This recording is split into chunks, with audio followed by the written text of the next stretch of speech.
매매.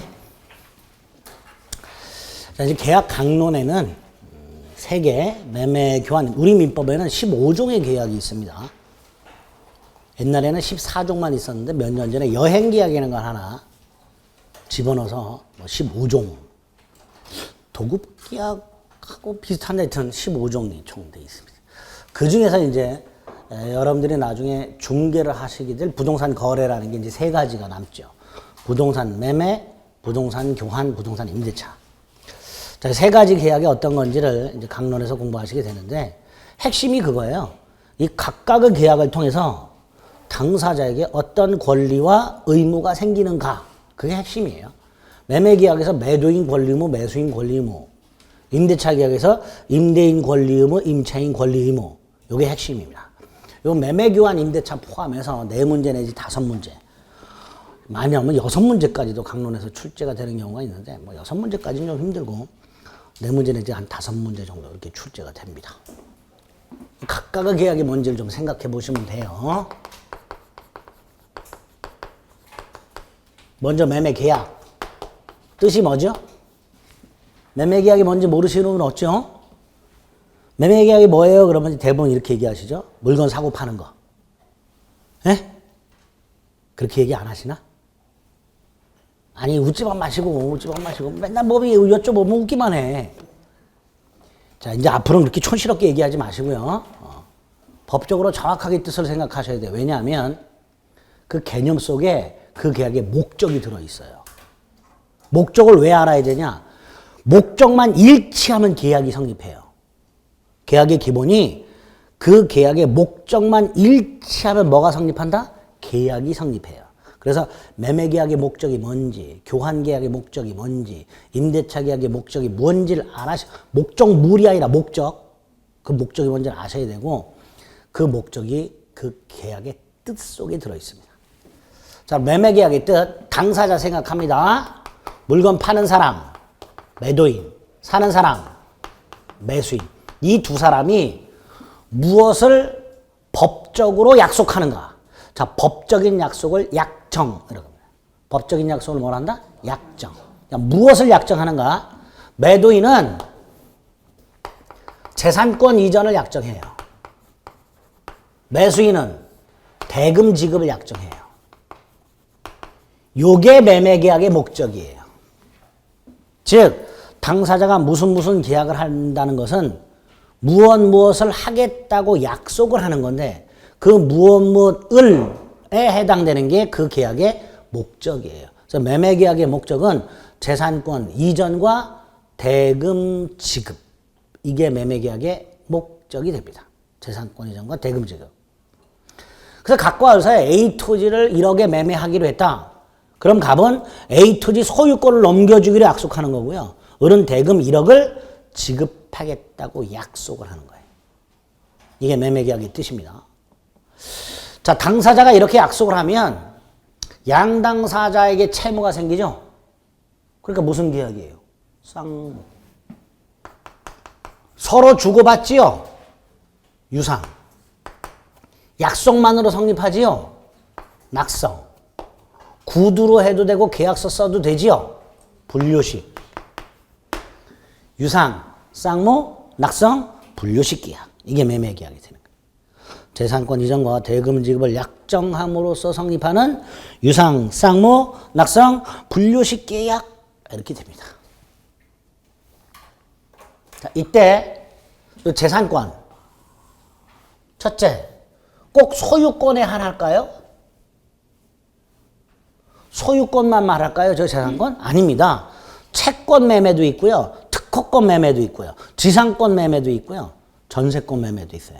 그러니까 이 재산권은 주로 소유권일 뿐 소유권에 한하지는 않습니다. 두 번째, 이 재산권이 꼭 매도인 거여야 되느냐? 그렇진 않아요. 약속만 하는 거예요. 이 건물 제 거 아닙니다. 제 거 아니지만 여러분하고 저하고 오늘 계약할 수 있어요. 제가 매도인, 여러분이 매수인. 물론 저하고 안 하시겠죠. 근데 만약에 저를 믿는다면 하실 수 있는 거예요. 제가 내년 1월까지는 꼭 소유권 넘겨주겠다. 그럼 믿고 여러분은 저하고 오늘 계약하실 수도 있는 거예요. 따라서 그 매매 계약 당시에 그 재산권이 꼭 매도인 재산권이 아니어도 됩니다. 이게 지문으로 나와요. 타인 권리 매매도 일단 유효하다. 타인 권리 매매도 일단. 제가 매매 계약을 뜻을 설명드릴 때 자기 재산권 이전이란 말 안 했어요. 그냥 재산권 이전이라고 그랬지. 그렇죠? 이 재산권은 꼭 매도인에게 속하지 않아도 됩니다. 세 번째, 현재는 존재하지 않는 재산권, 장래 발생하는 재산권. 이것도 지금 매매할 수 있을까요? 없을까요? 있습니다. 아파트 분양계약 생각하시면 돼요. 선분양. 아파트 분양계약이 매매냐? 매매죠. 건설회사는 앞으로 이런 아파트를 지어서 101호 소유권을 넘겨주겠다고 약속하는 거고, 매수인은, 분양받은 사람은 분양 대금을 지급하겠다고 약속하는 거예요. 그래서 매매입니다. 매매인데 선분양 같은 경우는 아직 존재하지 않는 재산권을 매매하고 있어요. 아하, 장래 재산권도 되는구나. 이렇게. 재산권과에서 세 가지 정도로 생각하죠. 상식의 문제예요. 이거는 어려운 게 아니라 꼭 소유권에 한하지 않는다. 매도인께 아니어도 된다. 장래 재산권도 된다. 세 가지. 두 번째, 대금. 요거 반드시 금전이어야 돼요. 반드시 뭐 해야 된다고요? 돈이어야 돼. 돈. 반대 당사자가 지급하기라는 대금은 반드시 뭐 해야 된다고요? 금전. 자, 1억짜리 땅을 사요. 제가. 근데 현금이 9,900만 원밖에 없어. 돈이. 그래서 매도인한테 100만 원 깎아달라 그랬어. 안 깎아줘. 죽어도. 그래서 돈으로 9,900만 원을 주고 차고 한 100만 원짜리 시계를 덤으로 줬어요. 매매예요? 아니에요? 아닙니다. 이건 교환계약이라고 따로 있어요. 결국 1억짜리 땅하고 100만 원짜리 시계를 교환한 거예요. 매매가 아닙니다. 그래서 매매가 되려면 반드시 반대 당사가 지급하라는 대금은 뭐여야 된다? 금전. 잊지 마세요. 조금 이따 써먹어요, 이거. 이런 걸 매매계약이라고 하게 됩니다. 그런 내용들이 261페이지에 나와 있어요. 자, 두 번째, 매매계약의 성립. 간단해요. 첫째, 매도인, 매수인이 존재하고 일치할 것. 매도인도 목적이 있고 매수인도 목적이 있을 것. 그 목적을 의사표시를 통해서 나타낼 것. 그 의사표시가 일치할 것. 이때 일치는 뭐만 일치하면 돼요? 재산권 이전과 대금 지급만 일치하면 돼요. 그러니까 대금을 언제 지급할 것인가? 대금 지급 날짜. 어디서 지급할 것인가? 이행 장소. 이런 거 굳이 의사합치가 없어도 됩니다. 가버늘에게 A 토지를 넘겨주기로 약속을 하고 은은 대금을 1억을 지급하기로 약속만 하면 계약은 성립하게 됩니다. 이때 이행기, 이행 장소 등은 매매계약의 목적이 아니에요. 따라서 이에 대해서는 굳이 의사합치가 없어도 매매계약은 성립하게 됩니다. 두 번째, 대금, 계약 당시 반드시 1억이라고 확정해야 돼요? 아니죠. 기준만 만들어놓으면 되죠. 매매계약의 목적은 매매계약 당시 반드시 확정되어 있을 필요는 없고 확정할 수 있는 기준만 마련되어 있다면 우리 민법 총칙에서 봤죠? 목적의 확정성. 반드시 확정되어 있을 필요는 없고 확정할 수 있는 기준만 있으면 성립한다 그랬습니다. 그런 것들이 매매계약의 성립과 관련해서 기본이 되는 거예요. 그 다음에 매매예약이란 걸 나중에 보게 될 것이고요. 자, 중요한 거 오늘 계약금을 봅니다. 이 계약법은요, 우리가 상식적으로 알고 있는 내용과는 좀 다른 것들이 많아요. 그래서 계약법을 특히 강론을 설명드리다 보면 아닌데 이런 것들이 몇 개 나와요. 생각을 바꾸셔야지. 내가 알고 있는 거하고 다른데? 저 자식 설명 잘못하고 있는데? 그러면 안 돼요. 여러분들이 알고 계신 건 그렇게 알고 지금까지 관행적으로 살아오셨을 뿐 그건 법은 아니에요. 그래서 계약 강론에 특히 여러분이 상식적으로 알고 있던 내용과는 다른 내용들이 좀 나와요. 그 중에 대표적인 게 계약금이에요. 계약금이 뭔지는 아시죠? 알죠? 이제 대답 안 하시네. 안다 그랬다 또 물어볼까봐. 계약금이 뭔지는 대충 다 아시는데 우리 민법상 계약금이란 건 첫째, 명칭을 불문합니다. 계약금으로 부르든 보증금으로 부르든 증약금으로 부르든 명칭을 불문하고 유상계약, 매매와 같은 유상계약을 체결하면서 어느 한쪽이 상대방에게 주는, 교부하는 금전, 기타 물건, 이게 계약금이에요. 다시 말해서 돈만 계약금이 되는 게 아닙니다. 물건도 계약금이 됩니다. 우리 보통 계약금이라고 줘 보신 적 있을 거예요. 보통 돈으로 주지요. 거의 100% 돈으로 줄 거예요. 그렇죠?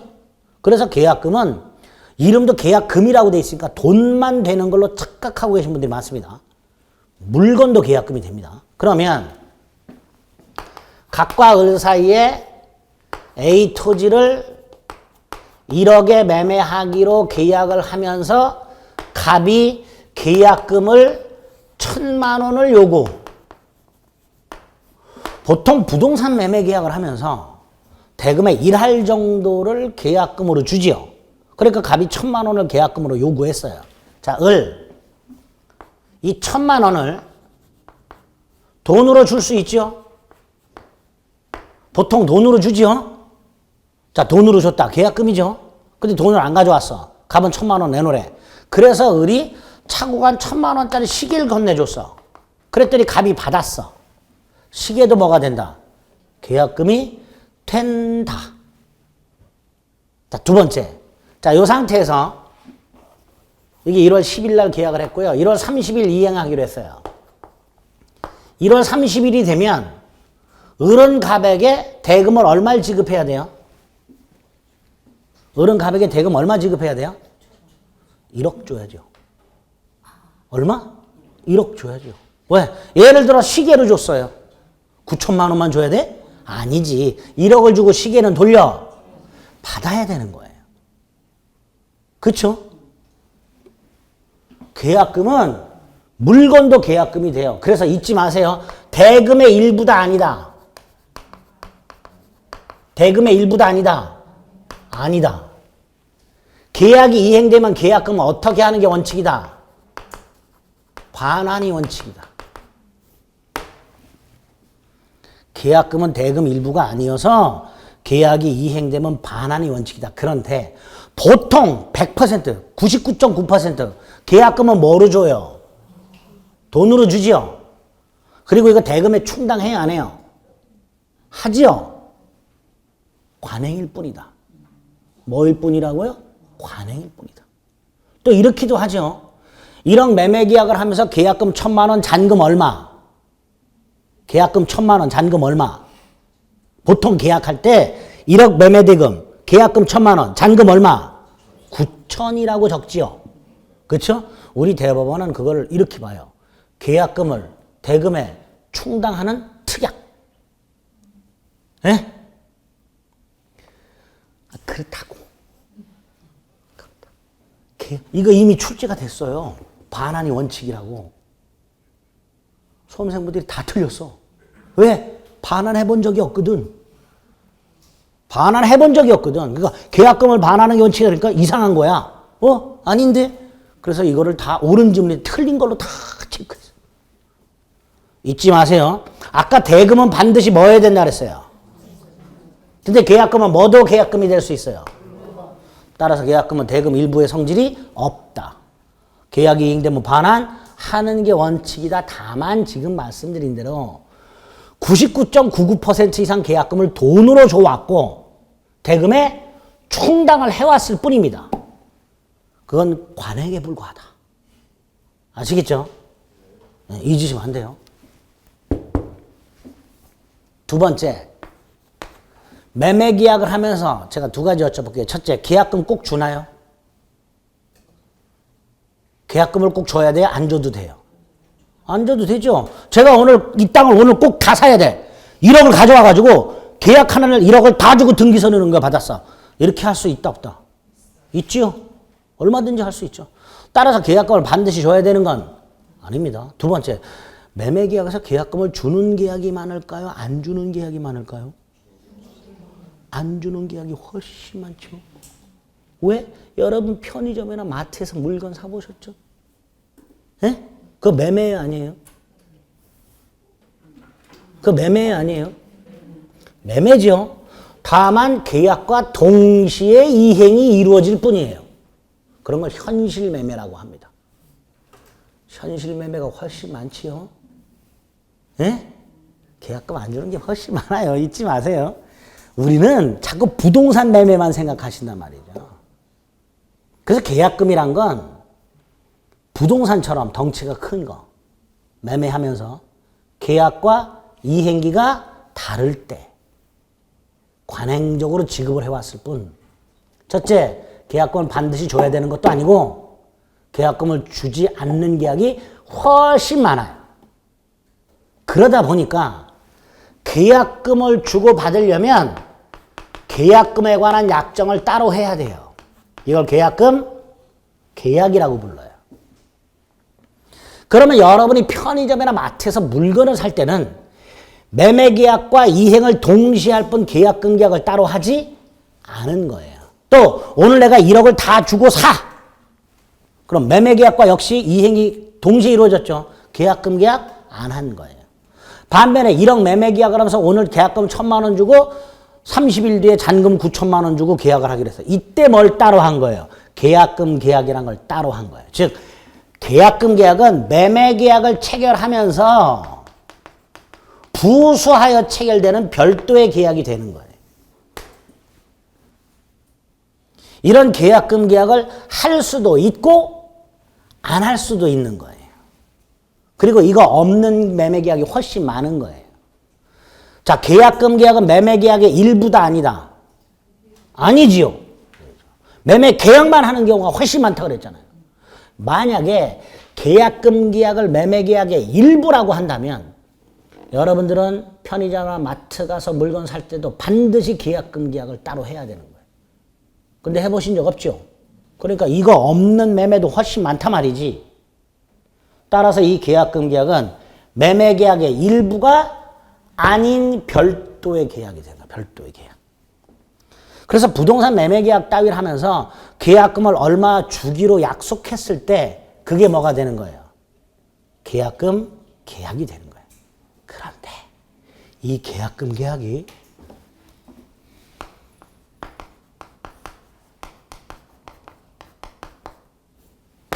민법상 요물계약입니다. 민법상 무슨 계약이라고요? 요물계약. 요물계약이 뭐였죠? 에? 요물계약이 뭐였어? 지난주에 했는데 약속만으로는 성립하지 않고, 물어보지 말아야 되겠어요. 여러분들 표정이 막 고통스러워. 약속만으로는 성립하지 않고 쿠폰 50장 갖다 줘야 뭔가를 이행해야 성립하는 계약이 요물계약이라고 그랬죠. 우리 민법이 계약금 계약을 요물계약으로 만들어놨어요. 그 말은 무슨 뜻이에요? 보세요. 1월 10일 날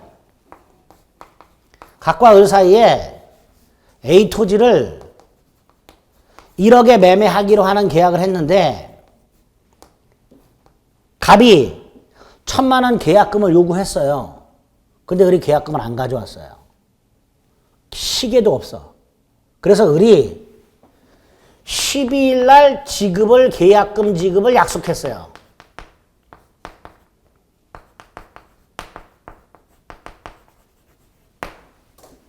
을이 갑한테 12일 날 계약금을 주겠다. 통장 번호 내놔라. 그래서 갑이 보통 이때 갑은 나 못 팔아. 오늘 계약금 꼭 갖고 와. 이렇게 할 수도 있지만 을을 믿고 알았다. 그럼 10일 날 반드시 통장으로 보내라. 이렇게 약속만 할 수도 있어요. 자, 1월 12일이 됐어요. 갑은 을에게 계약금을 내놓으라고 하겠죠. 을은 계약금을 지급할 의무가 있다 없다? 을은 계약금을 지급할 의무가 있다 없다? 없어요. 왜 없어? 계약금 계약이 성립한 적이 없어요. 매매계약만 됐지 계약금 계약은 성립하지 않았어요. 이때 계약금을 대금의 일부로 보면요, 계약금을 지급할 의무가 생기는 거예요. 그런데 아까 계약금 대금 일부가 아니라 그랬어요. 따라서 1월 10일 날 매매 계약을 하면서 12일 날 계약금을 지급하기로 약정만 했다면 매매 계약만 체결됐을 뿐 계약금 계약은 체결된 게 아니기 때문에 10일 날 을은 계약금을 지급할 의무가 없습니다. 따라서 을이 계약금을 주지 않았다 하더라도 대금 미지급이 아니에요. 따라서 매도인은 매매계약을 해지할 수가 없다가 대법원 판례예요. 그런데 보세요. 현실적으로 우린 이렇게 살아왔어요. 10일 날 계약을 하면서 계약금을 달라. 을이 10일 날 주겠다. 갑이 알았다. 12일이 됩니다. 갑이 계약금 달라. 을은 계약금을 주지요. 보통 주지요. 안 주면 갑은 계약을 해지하지요. 을은 아무 소리 못하지요. 그렇게 살아왔어요. 그런데 계약금을 주기로 약속한 날 을이 계약금을 안 줬어요. 갑은 관행대로 계약을 해지했어요. 이때 을이 반발을 했습니다. 대법원을 갔어요. 대법관님, 우리 민법상 계약금 계약은 요물계약인데요. 따라서 저는 계약금을 주기로만 약속만 했지 계약금 계약을 한 적이 없습니다. 그런데 갑이 계약금을 안 줬다는 이유로 계약을 해지했습니다. 재판해 주세요. 우리 대법원, 갑은 계약을 해지할 수 없다. 이게 대법원 판례예요. 예? 표정이 어두워지셨어 또. 잊지 마세요. 계약금을 주고 받아야 계약금 계약이 성립합니다. 요물계약입니다. 계약금을 주기로 약속만 해서는 아무것도 아닙니다. 이거는. 예? 계약금 계약은 무슨 계약이라고요? 요물계약입니다. 우리 262페이지를 보세요. 262페이지에 보면 맨 위에 565조가 있습니다. 262페이지 맨 위에 조문박스 565조 매매 당사자 일방이 계약 당시에 금전기타 물건을 물건도 되네. 계약금, 보증금 등의 명목으로 명칭을 불문하네. 상대방에게 교부 한때에는 이라고 돼 있어요. 교부할 것을 약정한 때가 아니고 교부 한때에는 이렇게 돼 있어요. 찾으셨어요, 조문을? 예? 우리 민법 565조가 각과리 매매 계약을 하면서 을이 명칭을 불문하고 갑에게 금전기타 물건을 줬을 때는 이렇게 돼 있어요. 줄 것을 약속했을 때가 아니고 줬을 때 565조가 적용이 되는 거예요. 그래서 요물계약이라고 해석을 하는 거예요. 계약금을 줘야 565조가 적용이 되는 거예요. 오른쪽에 보면 양가로 이번에 요물계약이라고 되어 있습니다. 계약금을 지급하기로 약정만 해가지고는 계약금 계약은 성립하지 않는단 말이죠. 주고받아야 계약금 계약이 성립하는 거예요. 근데 다시 한번 계약금을 주기로 약속만 했다. 약속한 날 갑이 계약금을 달라고 하면 을은 준다. 안 주면 갑은 계약을 해지한다. 그리고 을도 아무런 이의를 제기하지 않고 살아왔었던 거예요. 지금까지. 모르고. 아시겠죠? 그래서 대법원에 하면 이렇게 해라. 계약금을 주기로 약속을 하면서 만약에 계약금을 안 주면 계약을 해지한다는 특약을 따로 해라. 그럴 때나 해지할 수 있다. 그게 아니면 해제는 못한다. 아시겠죠? 갑이 을한테 그래 내가 10일까지 기다려줄게. 근데 만약에 10일 날 네가 계약금 안 주면 이 계약은 없었던 거야. 오케이? 이런 특약을 따로 했을 때나 계약을 해지할 수 있는 것이지 단순히 계약금을 주기로 하는 약속만으로는 아무것도 아니라는 거예요. 우리 대법원은.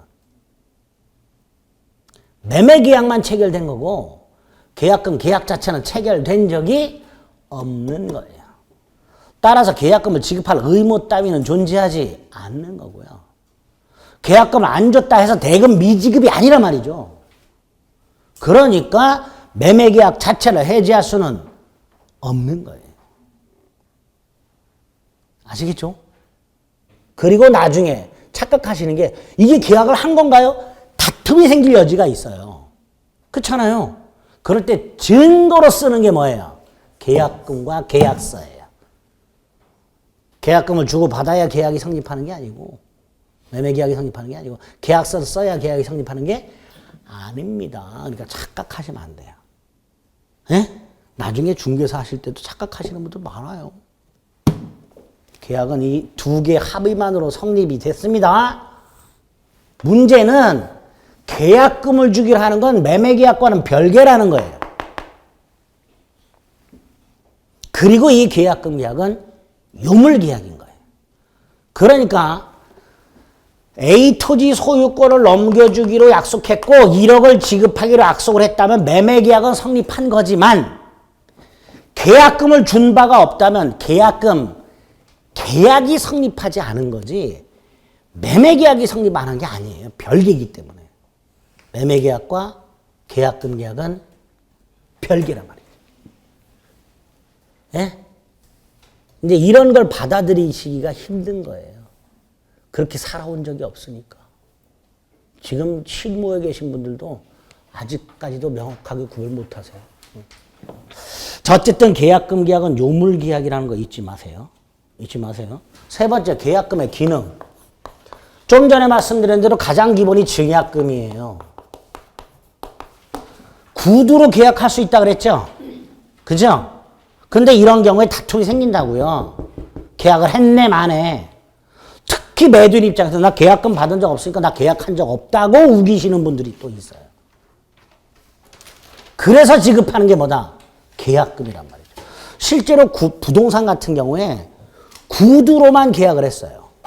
계약금을 준 적 없고 계약서를 쓴 적 없고 이행기 정한 적 없고 등등이 있다면 즉 갑은 A 토지 소유권만 넘겨주기로 을은 1억을 주기로 이렇게 구두 약속만 했을 때는 나중에 계약을 했네 안 했네 다툼이 생긴단 말이죠. 그럴 때 계약을 했다고 주장하는 사람 말만 갖고는 법원이 안 믿어준단 말이죠. 그렇죠? 그러니까 증거가 필요해. 이때 계약금이나 계약서 또는 증인 옆에서 내가 봤어요. 갑은 소유권 넘겨주기로 했고 을은 대금 주기로 약속했는데요. 라는 말을 하는 증인 있어. 그럼 대법원은 계약은 성립했다고.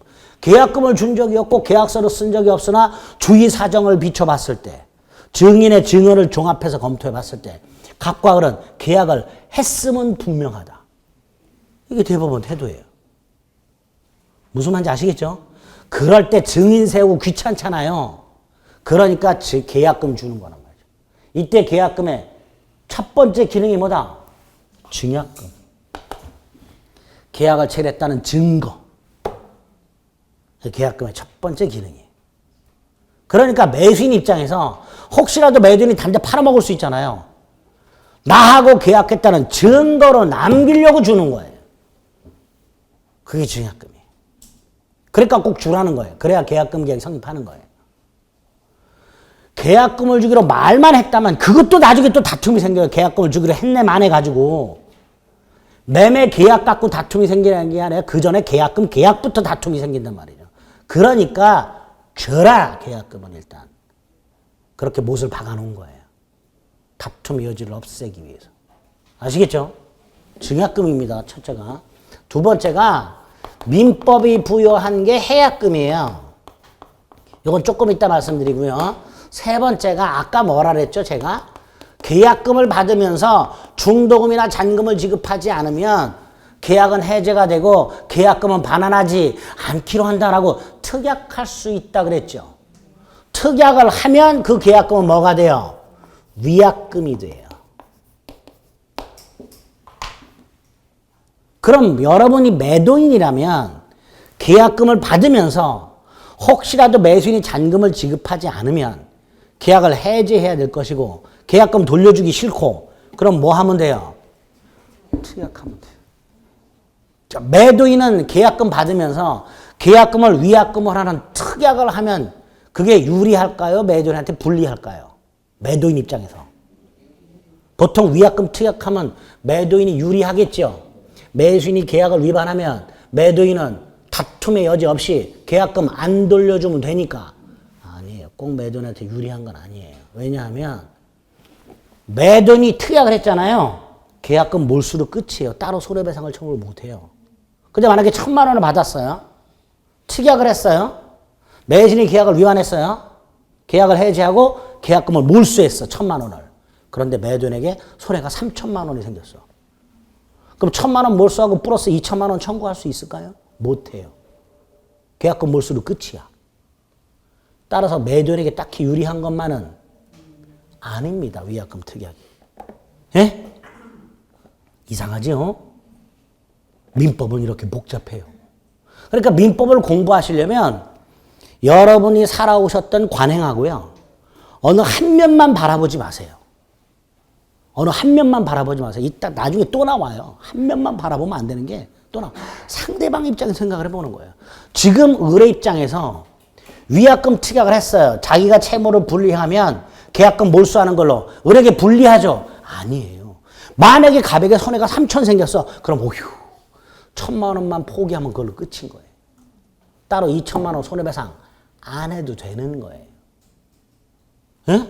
그러니까 위약금 특약이 무조건 매도인에게 유리한 것만은 아닙니다.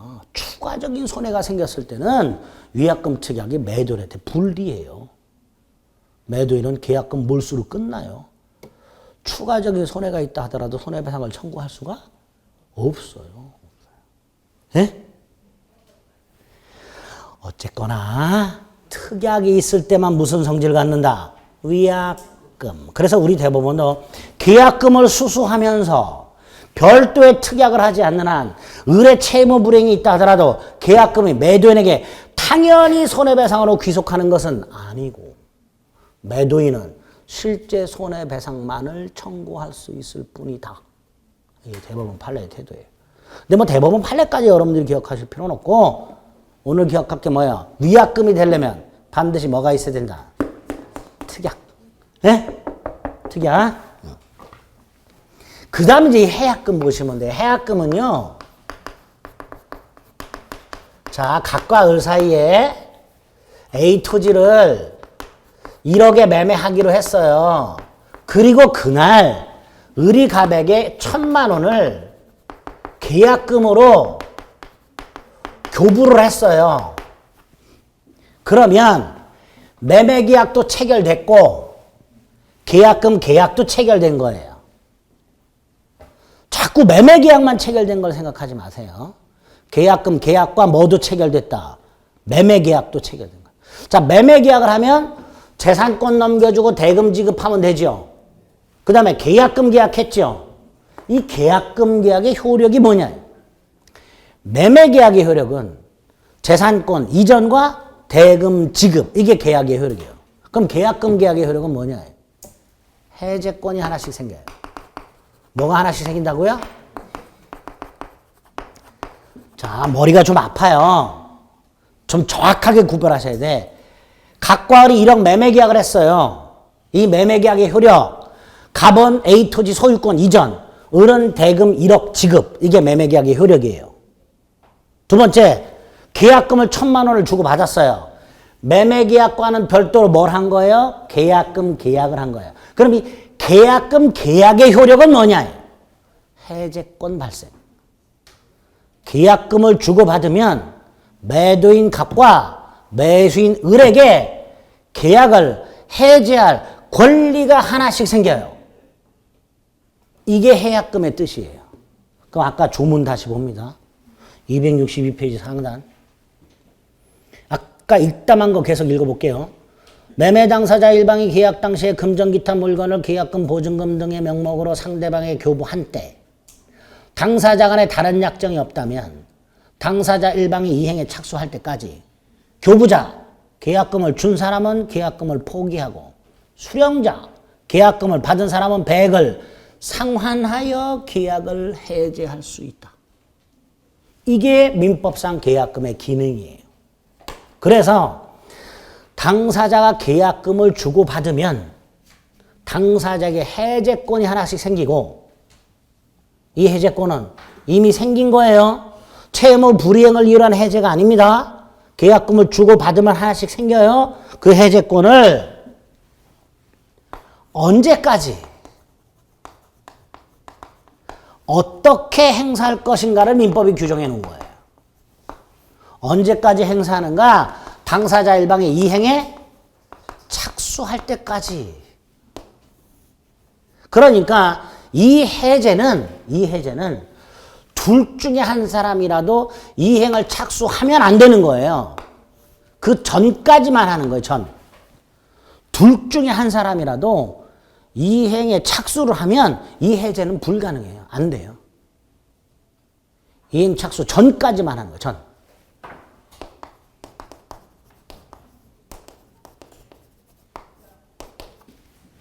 그 다음에 어떻게 하는가? 좀 전에 교부자는 뭐라 그랬어요? 계약금을 포기하면 되고요. 수령자는 100을 상환해야 돼요. 이런 건 어디서 들어보셨죠? 이런 거 어디서 들어보셨죠? 계약금을 준 사람은 계약금을 포기하고 해제하는 거 하고 받은 사람은 2배 주고 해제하는 거 어디서 들어보셨죠? 안 들어보셨어요? 오다 가다 들어보셨죠? 그게 이거예요. 그런데 언제까지인지 기한이 제한되어 있어요. 언제까지? 이행 착수 전까지만. 그래서 이 해약금에서 가장 중요한 게 이행 착수의 개념이에요. 565조에서 가장 중요한 개념이 뭐라고요? 이행 착수. 그 이행 착수가 뭐냐? 263페이지를 잠깐만 볼게요. 263페이지 2번의 양가로 2번 이행 착수라고 돼 있죠. 1번 채무 일부를 이행하거나 이행이 필요한 전제행위를 하는 것이라고 돼 있어요. 자, 이제 책 보지 마시고 이행 착수라는 개념이 굉장히 중요한데 민법에는 그냥 이행 착수라는 말만 있고 이행 착수가 뭔지 설명을 안 하고 있어요. 그러면 이 이행 착수냐 아니냐는 결과적으로 누가 판단하느냐? 대법원이 판단하는 거예요. 누가 판단한다고요? 대법원. 그래서 궁금해서 대법원한테 물어봤어요. 이행 착수가 뭐냐 그랬더니 대법원이 예를 들어 매수인이 대금을 은행에서 찾아요. 주려고. 대금을 지급하기 위해서 은행에서 돈을 찾아. 이행 착수일까요? 아닐까요? 이거. 매수인이 대금을 지급하려고 은행에서 돈을 찾았다. 우리 대법원 이행 준비랍니다. 뭐라고요? 이행 준비. 또 매도인이 등기소를 넘겨주기 위해서 주민센터 가서 인감증명서 발급받았어요. 이것도 이행 준비랍니다. 두 번째, 매수인이 돈을 찾아가지고 준비. 매도인한테 줘요. 매도인한테 돈을 주는 거. 매도인이 등기서류를 마련해서 준비. 매수인한테 서류를 건네주는 거. 자, 돈을 주거나 서류를 건네주는 거. 이건 이행. 뭐라고요? 이행. 또는 이행 제공. 그럼 이행 착수는 뭐냐? 이 중간쯤 어디? 이행 착수는 이 중간쯤 어디? 그럼 예를 들어서 매수인이 대금을 지급하려고 은행에서 돈을 찾았어. 이행 준비. 예? 이 돈을 가지고 매도인한테 가서 건네줬어. 이행. 그 중간. 그게 이행 착수예요. 뭐가 있을까요? 차 타고 가는 거. 매도인 주소지 가서 띵동띵동 누르는 거. 매도인이 누구세요? 나왔어요라고 말을 하는 거. 등등이 다 뭐가 될 수 있다. 이행 착수가 될 수 있는 거예요. 그러니까 이행 착수라는 개념이 굉장히 애매해요. 하지만 대법원은 그냥 밑도 끝도 없이 이행 준비 이후 이행 제공 전 그게 이행 착수랍니다. 그러니까 저한테 이거 했는데 이게 이행 착수인가요? 라고 묻지 마세요. 전 몰라요. 모르는데 두 개는 알고 있어요. 중도금 지급하고요. 이거 이행 착수랍니다. 중도금 지급이 뭐라고요? 이행 착수. 또 하나가 보세요. 돈을 찾았어요. 준비죠? 네? 돈 찾는 게 뭐라 했어요? 준비. 서류를 마련했어요. 인감증명 같은 거. 준비죠? 그 후에 등기소 같이 가자라고 촉구를 했어요. 준비 이후죠. 다시 돈을 찾았어. 준비. 서류를 마련했어. 준비. 그리고 상대방한테 연락했어. 등기소 갑시다. 준비 이후죠.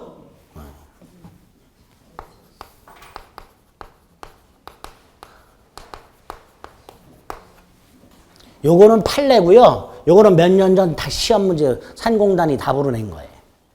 두 가지가 이행 착수라고 생각하시면 돼요. 그럼 보세요.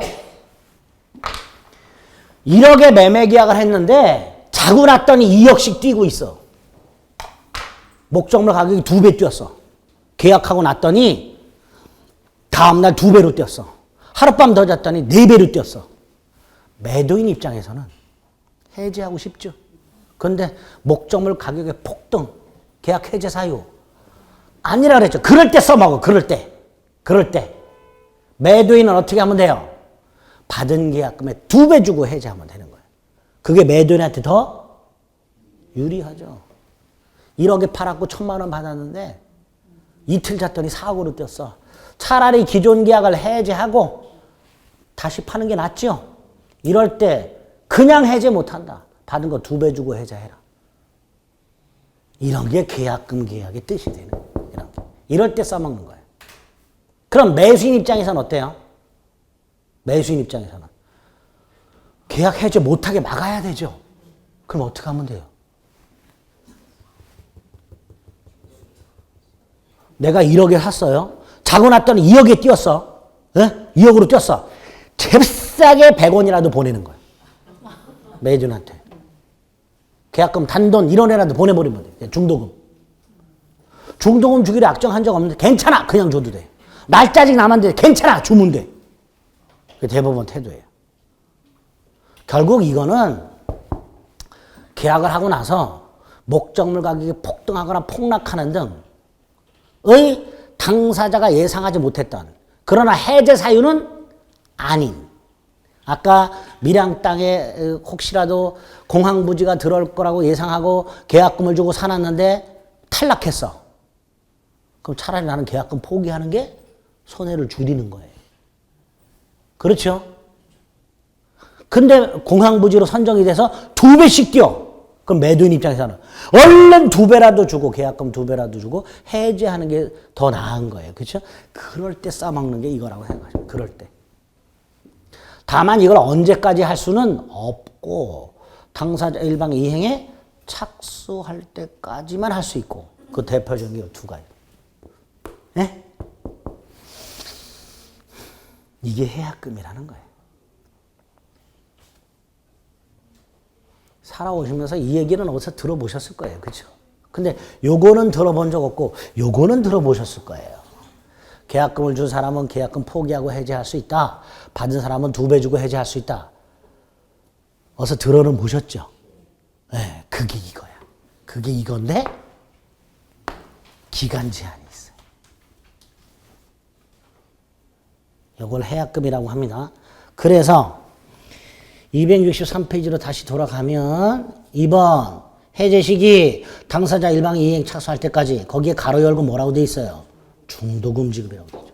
그래서 양가를 벌에 동그라미 2번 매수인이 중도금을 지급했다면 이게 뭐다? 이행 착수다. 따라서 더 이상 매수인도 매도인도 계약금 해제할 수 없다. 이렇게 된 거예요. 계약금 해제는 안 되는 거예요. 3번 계약금 해제 방법. 계약금을 준 사람은 계약금을 포기해야 되고 받은 사람은 100을 상환해야 돼요. 다시 왼쪽 조문 봅니다. 왼쪽 위에 다시 올라갑니다. 조문 565조 1항 두 번째 줄 당사자 간에 다른 약정이 없는 한 당사자 일방이 이행에 착수할 때까지 교부자는 포기하고 수령자는 100을 상환하여. 그러니까 받은 사람은요 100을 주겠다고 말만 해서는 안 돼요. 100을 상환해야 해제가 되는 거예요. 100을 주겠다는 말만 갖고는 안 돼요. 예전에 한 10년도 더 됐는데 그 인천에 영종도 건너편에 뭐가 있죠? 영종도 건너편에 무슨 신도시가 하나 있는데 국제도시 청라. 그 청라지구로 지정이 되기 전에 땅을 산 사람이 있었어요. 판 사람이 있었고. 그런데 그 계약을 하고 얼마 있다가 청라죽으로 딱 공지가 떴어요. 그러니까 땅값이 막 올랐겠죠. 예? 신문 기사가 났어요. 매수인을 인터뷰했는데 뭐라고 인터뷰를 했냐면 매도인이 100을 줄 테니 해지하자고 한다. 해지할지 말지 고민이다. 이런 걸 인터뷰 기사로 썼어요. 기자가. 이게 법적으로 옳은 인터뷰예요? 아니죠. 매도인이 100을 줄 테니 해지하자고 한다. 이걸 내가 100을 받고 해지해 줄지 노할지 고민이다. 그 인터뷰 기사예요. 그런 게 어딨어. 매도인은 100을 주면 해제가 되는 거예요. 그런데 기자분이 민법을 모르고 혼자서 상상의 나래를 펼쳐서 인터뷰 기사를 쓴 거예요. 딱 보자마자 저는 이거 실제 인터뷰한 적 없단 말이죠. 가짜 뉴스단 말이죠. 실제로 많아요, 그런 거. 신문 기사 보면. 네? 받은 사람은 주겠다. 아니요. 주면서 해제해버리면 그만이에요. 그게 565조입니다. 됐죠? 그래서 제가 누누이 말씀드리지만 계약금이란 놈은 여러분들이 상식적으로 알고 있는 거하고는 완전히 다르게 돼 있어요. 우리 민법이. 그리고 모르고 살아왔고요. 다툼이 생겼을 때 이렇게 되는 거예요. 우리 대법원이 이렇게 재판을 하고 있구나. 모르고 있었네. 이렇게 되는 거예요. 됐죠? 그 다음에 이렇게 당사자 일방이 이행에 착수할 때까지 포기 또는 배결 상환하고 계약을 해제했어. 그럼 아까 채무 불이행을 이유로 하는 해제의 효과가 3개가 있었어요. 소급소멸, 원상회복, 손해배상. 그렇죠? 그럼 이 경우에는 그 3가지 중에서 소급소멸합니다. 근데 원상회복이나 손해배상은 청구할 수가 없어요. 원상회복은 왜 안 돼요? 이행착수 전에 해제했으니까. 손해배상은 왜 안 돼요? 채무 불이행을 이유로 한 게 아니니까. 그래서 채무 불이행을 이유로 하는 법정 해제는 효과가 3개. 소급소멸, 원상회복, 손해배상. 계약금 해제는 소급소멸로 끝. 원상회복도 없고 손해배상도 없고 이렇게 되죠. 그렇죠? 네? 표정이 263페이지 맨 밑에 4번. 손해배상 청구할 수 없다. 원상회복 의무가 없다. 이 말이 왜 나오는지 생각을 해보자. 왜? 아까 앞에서 채무 불이행을 이유로 한 법정 해제가 여기 제가 3가지를 썼었어요. 기억나세요? 소급소멸, 원상회복, 손해배상. 그러면 계약금 해제도 해제니까 이 3가지 효과가 생기냐? 안 생긴단 말이야. 하나만 생기잖아. 소급소멸은. 원상회복이란 거 없고 손해배상 따위 청구할 수가 없단 말이야. 그러니까 일반적인 채무 불이행이라는 이유로 하는 해제 효과하고 계약금 해제 효과가 다르단 말이야. 오늘 머리가 터질 거예요, 지금. 근데 터질 정도는 아니죠. 이런 게 계약금이구나, 우리 민법에서. 이렇게만 생각해 주시면 됩니다. 그냥 쉽게 내가 알고 있던 계약금에 관한 환상을 완전히 깨자. 에? 못 받아들이시네, 표정이. 매매해서 다른 건 다 필요 없고요. 요 계약금만 오늘 이런 게 계약금이구나. 좀 이해를 해주시면 됩니다. 아시겠죠? 그래야 매매계약의 효력, 담보책임이라든가 이런 걸 여러분들이 나중에 하실 수 있게 됩니다. 다음 주에 담보책임부터 임대차까지, 임대차하고 주택임대차, 상가건물 임대차까지만 기본적인 뼈대를 추가해서 설명을 드리겠습니다. 오늘 거 집에 가셔가지고 다시 한번 잘 들어보세요. 그리고 여러분들이 알고 계시던 상식적인 내용과 뭐가 다른가, 민법은. 그런 거를 조금씩 또 생각을 해주시면 되겠습니다. 아시겠죠? 네. 여기까지 하겠습니다. 수고하셨습니다.